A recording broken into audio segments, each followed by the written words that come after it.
Hello students, as because the SSC Stenographer Grade C and D 2022 has just been over, the students who are expecting to clear the cut-off marks can follow our channel for proper guidance to overcome the next hurdle. As you all know, speed as well as accuracy is the one and only key to open the upcoming log and to reach the goal. This is the only channel which promising you to help and give you proper guidance. To increase the skill and proficiency in the stenography, you should take dictation very carefully. After that, transcribe it and check it thoroughly. Point out the mistakes, spelling, wrong outlines and grammatical wrong thoroughly and properly that you have done and rectify all of them. Then you must take dictation of that very same passage and further note.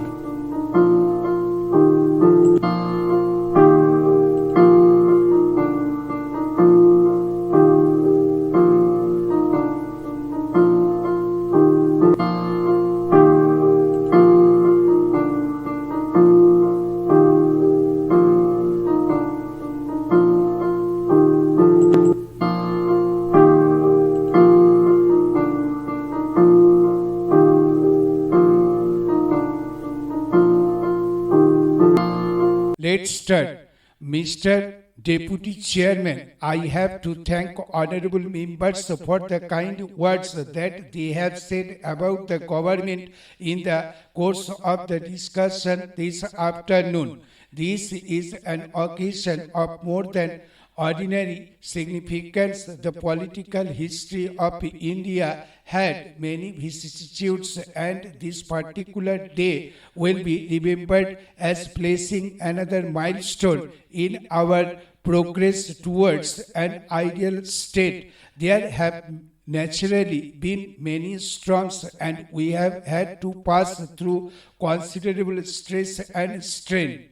Yet it is a great pleasure to me to tender my felicitations to the honorable members of the House. During the last 10.5 months, the country had been resounding with the echoes of the States Reorganization Commission, the proposal made by it, the various claims put forward by individual groups and government, and the comments and criticisms made by innumerable persons from the press, from the public platforms, from the floor of the legislatures, and ultimately from the floor of the two houses of parliament itself. It is a matter of gratification, I would submit, almost one of unique character, that in spite of all the vicissitudes through which this bill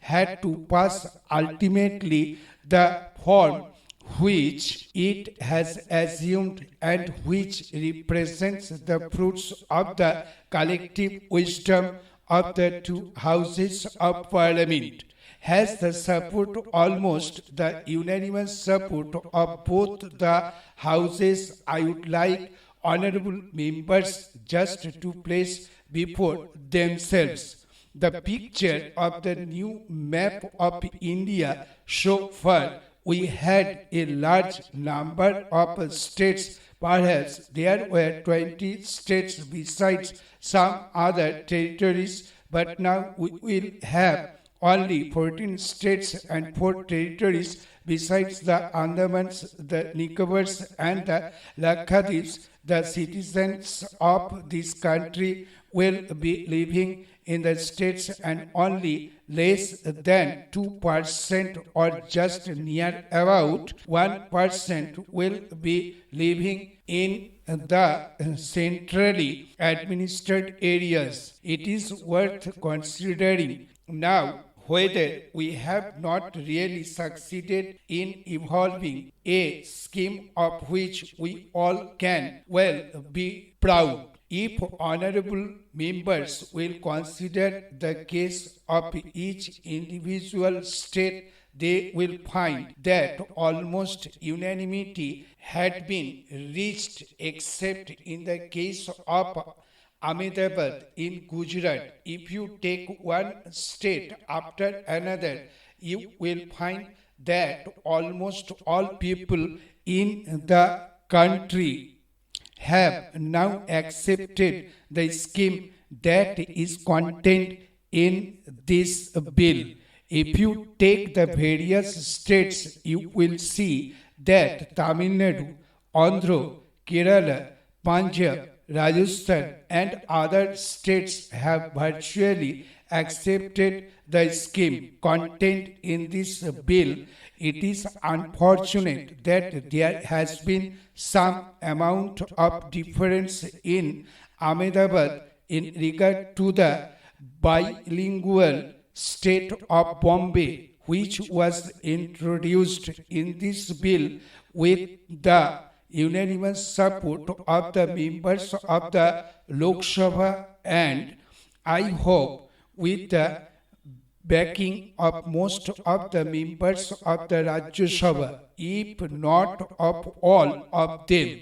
I do not want on this occasion to enter into petty controversies. This is too big an occasion to admit of any trivial points by way of debate, or otherwise it is my confirmed opinion that the country has succeeded in achieving results which will prove to be of an enduring character and which will take it forward on the road to progress, prosperity, and to absolute security and safety. The unity of India will indeed be helped by the rational distribution of the territories of the country. There has been a long-standing hankering on the part of large multitudes that their stress should be reorganized. It was but proper that the government should have appointed a states reorganization commission to deal with that matter. The commission worked very hard and made their recommendations. We are obliged to the commission for the thought that they bestowed on the ticklish and naughty problem. Well, there were certain matters to which the government had to give further consideration, though they had always been anxious to translate into concrete form what emanated from the commission.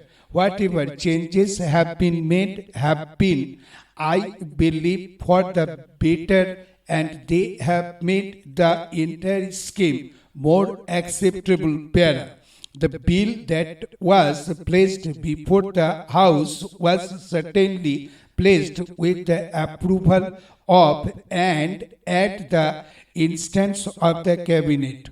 All that was done in the regular way. I do not want to go into details, nor do I consider it necessary to make any retort about what might have been said, because, as I said, this is too solemn an occasion for such an operation. I may also observe that we have no fault to find with anybody. Everyone, whether individuals or those who had an opportunity of working together, tried his utmost, tried to the maximum extent he could to achieve what he thought to be in the best interest of the country. Well, some things had not been as perfect as one would have liked them to be. We tried to improve them to the extent we could, and we respected public opinion, and we were guided by it. So far as the bilingual Bombay state is concerned, I believe that everybody accepts that it is an ideal solution for Bombay. Without being unfair, no one can find fault with government for having regard to accept a proposal which I think 99% in the country is considered to be the best solution to this very ticklish and almost insoluble problem which had engaged the attention of this and also of the other house continuously for days and days and for weeks and weeks. I am glad that today the scheme that we have has the backing, the goodwill, the blessing and the support of the entire people in the country. There may have been some errors, there may have been some aberrations. Well, that is unavoidable in human affairs, but after all, man learns by mistakes and wisdom is ultimately the result of the lessons learned from a series of mistakes that are committed. Stop. Thank you.